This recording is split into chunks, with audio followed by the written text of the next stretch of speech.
दोस्तों, किसी की भी मन की बातें जानने के लिए तीन तरीके होते हैं, लेकिन इन तीनों तरीकों को समझना अति आवश्यक है। यदि आप इन तीनों तरीकों को समझ लेते हैं तो आप किसी की भी मन की बातें बड़ी ही आसानी से समझ सकते हैं। तो चलिए इसे एक गौतम बुद्धा की कहानी से समझते हैं कि किस तरह से आप दूसरों की मन की बातें जान सकते हैं। बहुत समय पहले की बात है। एक छोटा सा गांव था। उस गांव में दो भाई रहा करते थे। बड़ा भाई अंधा था, जिस कारण वो घर पर ही बैठा रहता था, और छोटा भाई खेती करता था, लेकिन खेतों में अधिक जानवर आने से पूरी फसलें नष्ट हो जाती थी, जिस कारण छोटा भाई बहुत परेशान हो चुका था। तभी उसे एक तरकीब सूझी। एक दिन उसने सोचा, खेतों में इन जानवरों को भगाने के लिए क्यों ना मैं उनकी मदद लूं। वैसे भी भैया अंधे हैं, अगर वह खेत में बैठे रहेंगे और जानवरों की आहट आने पर वो उन्हें जोर से चिल्लाकर भगा सकते हैं, जिससे हमारी फसलें बच सकती है। इसलिए मैं उन्हें खेत में बिठा देता हूं। ये सब सोच विचार करने के बाद उसने खेत में ही एक छोटी से ही झोपड़ी तैयार की और अपने अंधे भाई को खेत में बिठा दिया और उनसे कहा, भैया, यदि कोई जानवर की आहट आपको सुनाई दे तो आप जोर जोर से चिल्लाना। ये सुनकर वो जानवर यहां से भाग जाएंगे और हमारी फसलें नष्ट होने से बच जाएंगी। बड़ा भाई अपने छोटे भाई की बात मान लेता है और वो उस दिन से खेत में ही रहना शुरू कर देता है। जब भी कोई जानवर की आहट उसे सुनाई देती तो वो तुरंत जोर जोर से चिल्लाना शुरू कर देता है, जिससे वो जानवर उसके खेतों से भाग जाते। ऐसा करते करते कई दिन बीत चुके थे। तभी एक दिन उसके खेत में एक हिरन भागता हुआ आता है और वह खेत के बांध को तोड़कर वहां से भाग जाता है। लेकिन उसी हिरन का पीछा करते हुए एक राजा भी उसके खेत में आ पहुंचा। तभी राजा की नजर उस अंधे भाई पर पड़ती है। राजा उस अंधे व्यक्ति से कहता है, देखो, मैं यहां एक जानवर का पीछा करते हुए आया हूं। क्या तुमने उस जानवर को देखा है? इस पर वह व्यक्ति कहता है, हे राजन, मैं तो अंधा हूं। मैं भला किसी जानवर को कैसे देख सकता हूं? लेकिन मैं आपको इतना बता सकता हूं कि जो जानवर मेरे खेतों से होकर भागा है वो आपके लायक नहीं है। आप अपना समय उसके पीछे यूं ही बर्बाद कर रहे हैं। राजा उस अंधे व्यक्ति की बात सुनकर बड़ा अजरज में पड़ गया। वह ये सोचने लगा, ये तो अंधा है, फिर इसे कैसे पता कि जिस हिरण को मैं तलाश रहा हूं वह हिरण मेरे लायक है ही नहीं। ये अंधा व्यक्ति मुझे कैसे बता सकता है? तभी राजा उस अंधे व्यक्ति से कहता है, कहीं तुम मुझसे झूठ तो नहीं कह रहे? एक तरफ तुम कह रहे हो कि तुम अंधे हो और दूसरी तरफ तुम ये भी कह रहे हो कि जो जानवर यहां से भागा है वो मेरे लायक नहीं है। जिस पर वो अंधा व्यक्ति कहता है, हे राजन, जिसे आप एक हिरण समझ रहे हैं, असल में वो एक हिरण नहीं है बल्कि हिरणी है, और वो भी गर्भवती है। और जहां तक मुझे ज्ञान है, मैंने कभी किसी राजा को किसी गर्भवती हिरणी का शिकार करते हुए नहीं सुना है, और इसी कारण मैं आपसे ये कह रहा हूं कि वो हिरणी आपके लायक नहीं है। आप उसके पीछे अपना समय व्यर्थ ना करें। यह सुनकर राजा और भी अचरज में पड़ गया। वो ये सोचने लगा कि आखिर ये अंधा आदमी ये कैसे जान सकता है कि वो हिरण नहीं हिरणी है और गर्भवती भी है। राजा कुछ सोच विचार करने के बाद सेनापति से कहता है, सेनापति जी, मुझे वो जानवर जिंदा चाहिए, क्योंकि मुझे पता करना है कि क्या वो जानवर हिरणी है और क्या वो गर्भवती है, क्योंकि ये अंधा आदमी बहुत विश्वास के साथ कह रहा है और मुझे इस बात की पुष्टि करनी है। यदि वह हिरणी हुई और गर्भवती हुई तो वो हमारे लायक नहीं है, क्योंकि हम तो हिरण का पीछा कर रहे थे। इसलिए जाओ और पता करो कि क्या वह हिरणी है। सेनापति राजा से आज्ञा लेकर आगे की ओर बढ़ चलता है, और कुछ देर बाद जब वह सेनापति वापस लौटकर आता है तो वह राजा को कहता है, हे राजन, इस अंधे आदमी ने जो बातें कही हैं वो एकदम सही है। वह हिरणी ही है और गर्भवती भी है। यह सुनकर राजा आश्चर्यचकित रह गया। उसे समझ नहीं आ रहा था कि आखिर अंधा आदमी कैसे पता कर सकता है कि वह जानवर एक हिरणी है और तो और वह गर्भवती है। भला एक अंधा आदमी यह कैसे देख सकता है? यह कैसे जान सकता है? आखिर इसे यह कैसे पता चला? ऐसे कई सारे प्रश्न अब राजा के मन में बढ़ने लगे। अब राजा ने यह ठान लिया था कि मैं अब यह पता करके ही रहूंगा कि इस अंधे आदमी ने कैसे पता किया कि यह जानवर गर्भवती हिरणी है। यह सोचकर राजा उस अंधे आदमी के पास जाता है और उस अंधे आदमी से कहता है, देखो, मैं ये तो नहीं जानता कि तुम सचमुच अंधे हो या नहीं, लेकिन मैं तुमसे एक बात जानना चाहता हूं। क्या तुम मेरे प्रश्न का सही सही जवाब दोगे? इस पर अंधा व्यक्ति कहता है, हे राजन, आप जो कुछ पूछना चाहते हैं मुझसे पूछ सकते हैं। मैं आपके प्रश्न का सही सही जवाब दूंगा। इस पर राजा कहता है, देखो, एक तो तुम कहते हो कि तुम अंधे हो और दूसरी तरफ तुमने ये बता दिया कि जिस जानवर का मैं पीछा कर रहा हूं वो एक गर्भवती हिरणी है। आखिर तुम्हें यह कैसे पता चला? तुम्हारे खेत में और भी जानवर आते होंगे, और भी तो जानवर यहां से गुजरते होंगे, फिर तुमने यह कैसे अंदाजा लगाया? तभी वह अंधा व्यक्ति राजा से कहता है, हे राजन, आप जिस हिरणी का पीछा कर रहे थे, वही हिरणी जब मेरे खेत में आई तो उसकी रफ्तार और उसके भागने की आहट से मुझे यह एहसास हो चुका था कि यह एक हिरणी है, और मेरे खेत की जो बांध है वो बहुत छोटी है, उसकी ऊंचाई ज्यादा नहीं है। यदि कोई हिरण होता तो वो बांध को बड़ी आसानी से लांघ जाता, लेकिन वह हिरणी इस बांध को तोड़कर भागी है, और यदि वह इस बांध को छलांग लगाकर पार करने का प्रयास करती तो इससे उनके बच्चे तो खतरा होता। और इसी बात से मैंने यह पता लिया कि वह गर्भवती है। यही कारण है कि हिरणी ज्यादा ऊंची छलांग ना लगाकर मेरे खेत के बांध को तोड़ते हुए भाग गई। इस पर राजा के मन में एक और प्रश्न उठा। राजा ने कहा, किंतु तुम्हें कैसे पता चला कि वह एक हिरणी ही है? और भी तो कोई जानवर यहां पर आ सकते हैं। इस पर वो अंधा व्यक्ति कहता है, हे राजन, मैं पूरा दिन सुबह शाम यहीं पर बैठा रहता हूं, और मेरी सूंघने की शक्ति बहुत तेज है। मैं ये जान जाता हूं कि कौन सा जानवर मेरे खेत में आता है, और उसी के आधार पर मैं जोर जोर से चिल्लाता हूं ताकि वो मेरे खेत से भाग जाए और मेरी खेत की फसलों को नष्ट ना कर पाए। राजा ये अंधे आदमी का जवाब सुनकर पूरी तरह से संतुष्ट हो चुका था। वो मन ही मन यह सोच रहा था कि आदमी भले ही अंधा हो, लेकिन ये तो बड़ा ज्ञानी मालूम पड़ता है। इस आदमी से कुछ ना कुछ तो काम निकलवाना ही चाहिए। ये विचार लिए हुए राजा वापस अपने महल की ओर लौट जाता है। फिर एक दिन राजा ने उस अंधे व्यक्ति को अपने महल में बुलवाता है और कहता है, आप तो बड़े ज्ञानी व्यक्ति हैं, आपको किसी भी बात का पता बड़ी आसानी से चल जाता है। आज मैंने आपको यहाँ पर इसलिए बुलाया है क्योंकि मैं आपसे ये जानना चाहता हूं कि मेरी पत्नी पतिव्रता है या नहीं। इस पर वो अंधा व्यक्ति कहता है, हे राजन, ये कैसा प्रश्न हुआ? इस पर राजा कहता है, मैंने आपसे बिल्कुल उचित प्रश्न किया है, मुझे इस प्रश्न का उत्तर दीजिए। इस पर वह अंधा व्यक्ति कहता है, हे राजन, ये सारी बातें जाने दीजिए। आपकी शादी को इतने साल बीत चुके हैं और अब आप ये बात क्यों जानना चाहते हैं? आपके मन में ऐसे प्रश्न क्यों उठ रहे हैं? इस पर राजा जिद करते हुए कहता है, देखिए, आपको मुझे इस प्रश्न का उत्तर तो देना ही होगा। यदि आप मुझे इस प्रश्न का उत्तर नहीं देंगे तो मैं आपको मृत्यु दंड दे दूंगा। राजा के मुख से यह बात सुनकर वह अंधा व्यक्ति कहता है, हे राजन, यदि आप मुझसे इस प्रश्न का उत्तर चाहते हैं तो उसके लिए आपको मेरा एक काम करना होगा। राजा कहता है, बोलो, मुझे क्या काम करना होगा? इस पर व्यक्ति कहता है, इसके लिए आपकी पत्नी को मेरे साथ कमरे में अकेले छोड़ना होगा। उस अंधे व्यक्ति की बात सुनकर राजा पहले तो क्रोधित हो जाता है, लेकिन फिर कुछ सोच विचार करने के बाद राजा उस अंधे व्यक्ति की बात मान लेता है और सेनापति को आदेश देता है, सेनापति जी, इस व्यक्ति को और मेरी पत्नी को एक कमरे में कुछ समय तक अकेले छोड़ दिया जाए। सेनापति कुछ ऐसा ही करता है। अब राजा की पत्नी और अंधा आदमी दोनों एक कमरे में बंद हो चुके होते हैं। तभी वो अंधा आदमी राजा की पत्नी से कहता है, मुझे आपको छूना है। इस बात पर रानी अत्यधिक क्रोधित हो जाती है और उस अंधे आदमी को वो पकड़ पकड़ पीटना शुरू कर देती है, कभी हाथों से तो कभी लातों से तो कभी पटक पटक कर। इस तरह से उन्होंने अंधे आदमी की खूब पिटाई की। उसके बाद किसी तरह से वह अंधा आदमी अपनी जान बचाकर वहां से भाग निकलता है और वह राजा के पास पहुंचता है और वह राजा से कहता है, हे राजन, आपकी पत्नी पतिव्रता नहीं है। यह बात सुनकर राजा अत्यधिक क्रोधित हो उठता है और राजा अपनी तलवार निकालकर सीधा अपनी पत्नी की ओर जाता है और क्रोधित होकर वह अपनी रानी से कहता है, रानी जी, आज मैं जो भी सवाल आपसे करने वाला हूं उसका मुझे सच सच जवाब दीजिएगा, और यदि आपने एक शब्द भी झूठ कहा तो मैं आपका अभी के अभी सर धड़ से अलग कर दूंगा। तभी आगे वह राजा कहता है, मुझे बताइए, आप पतिव्रता है या नहीं? इस पर रानी कहती है, हे राजन, आप भले ही मुझे जान से मरवा दीजिए, लेकिन मैं पतिव्रता नहीं हूं। राजा यह बात सुनकर बहुत खुश हुआ, क्योंकि उस अंधे आदमी ने जो भी कहा था वह बिल्कुल सच था। ये बात सुनकर राजा तुरंत ही उस आदमी के पास पहुंचता है और आकर उस अंधे आदमी से कहता है, तुम्हें कैसे पता चला कि मेरी पत्नी पतिव्रता नहीं है? इस पर वह अंधा आदमी कहता है, हे राजन, बड़ी सीधी सी बात है।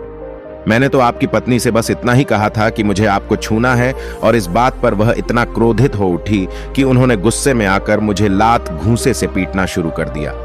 और भला कोई औरत कोई और मर्द को कैसे छू सकती है? लेकिन उन्होंने ना आव देखा ना ताव, बस लात घूंसे मुझ पर बरसाने शुरू कर दिए। वह भी तो एक छूना ही हुआ, और एक पतिव्रता नारी कभी भी एक पराये मर्द को नहीं छूती।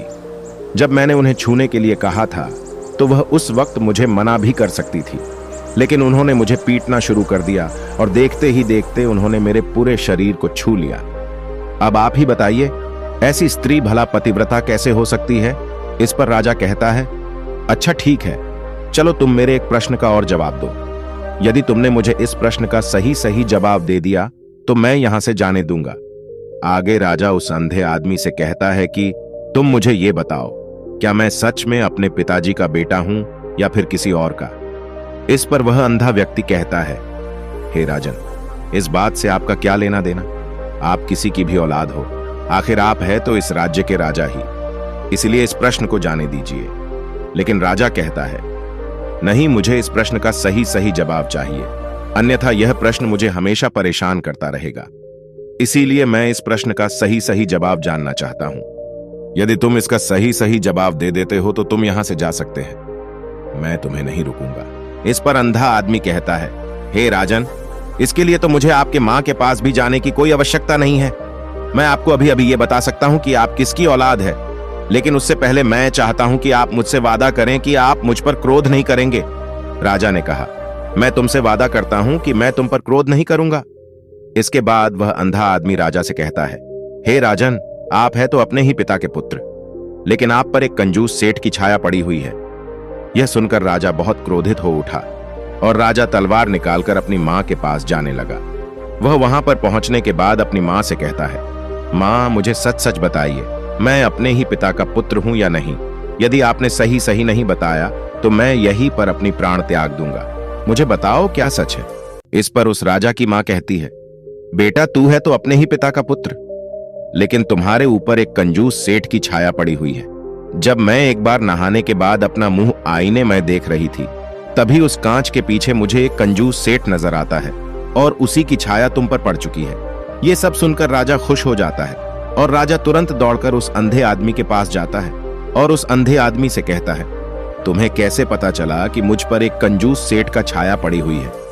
इस पर वह आदमी कहता है, हे राजन, आपने मुझसे कई सारे प्रश्न पूछे जिनका जवाब मैंने आपको सही सही दिया है।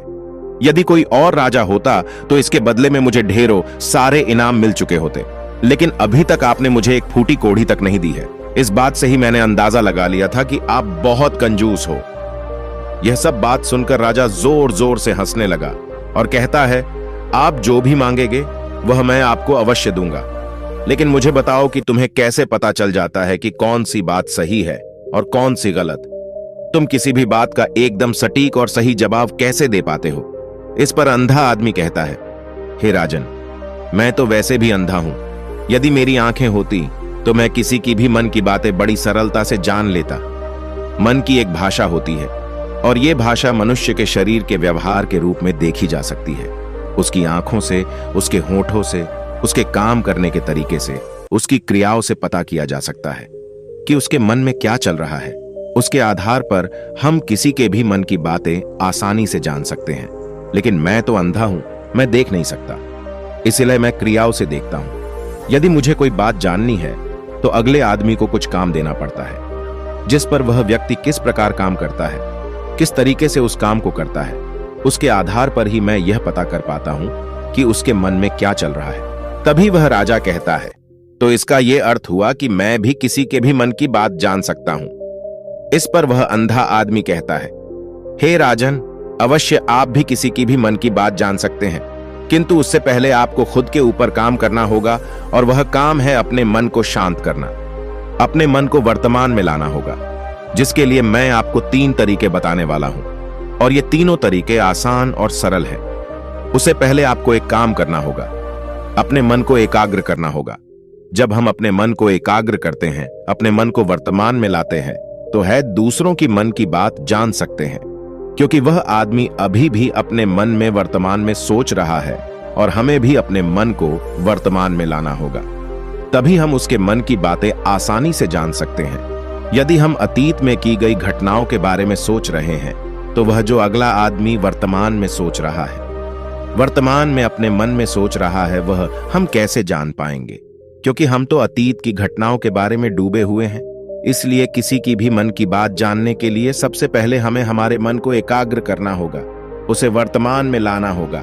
आगे वह व्यक्ति राजा से कहता है, हे राजन, जो 3 तरीके मैं आपको बताने वाला हूं, इन 3 तरीकों से बड़ी आसानी से किसी के भी मन की बातें आसानी से जान सकते हैं।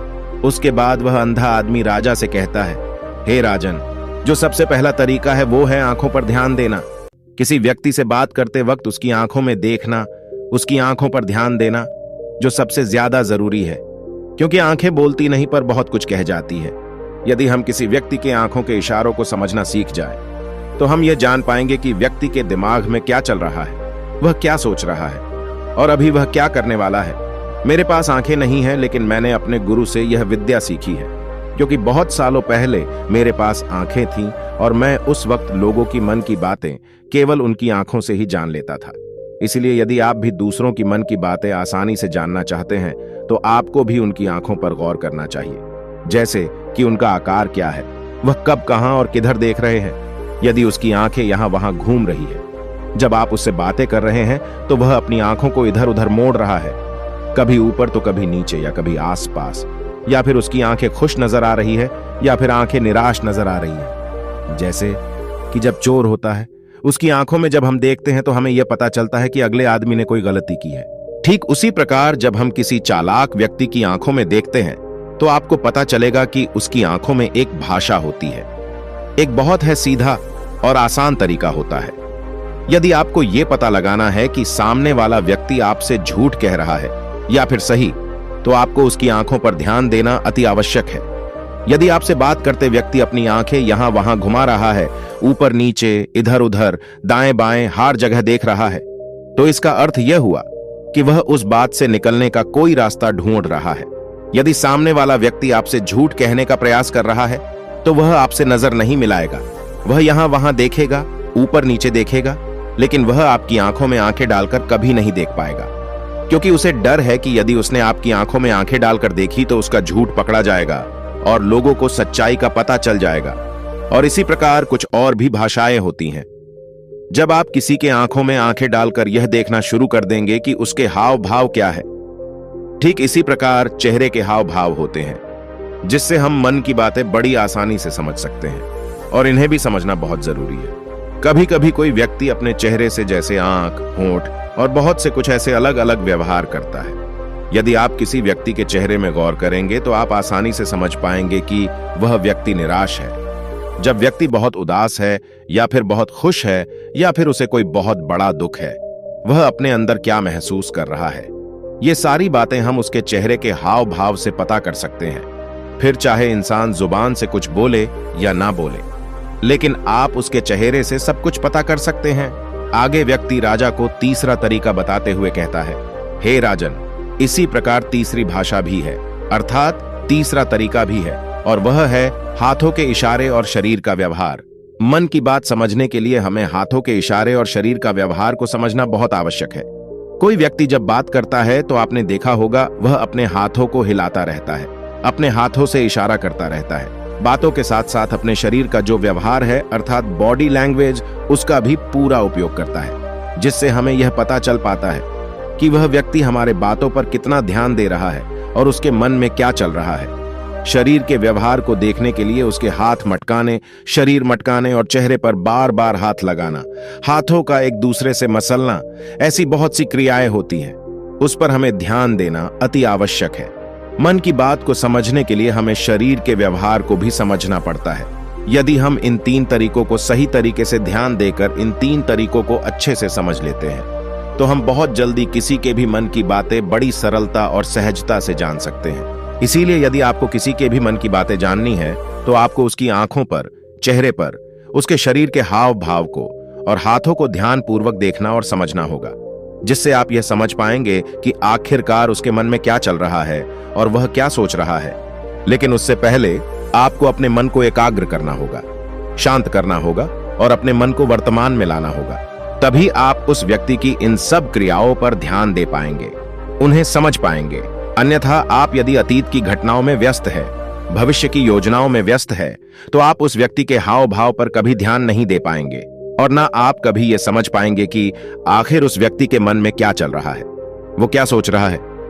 आपने देखा होगा कि ऐसे कई बड़े संत महात्मा हैं जो बड़ी ही शांति से आपको देखते हैं और आपको देखकर है ये बता देते हैं कि आपके मन में क्या चल रहा है, आप उनसे क्या जानने आए हैं और इसका सबसे बड़ा प्रमुख कारण यही है कि वह आपको पढ़ सकते हैं, आपको समझ सकते हैं, आपकी मन की बातें जान सकते हैं, क्योंकि उनका मन एकाग्र है, शांत है, और यही कारण है कि वह आपकी मन की बातें बड़ी सरलता से समझ पाते हैं।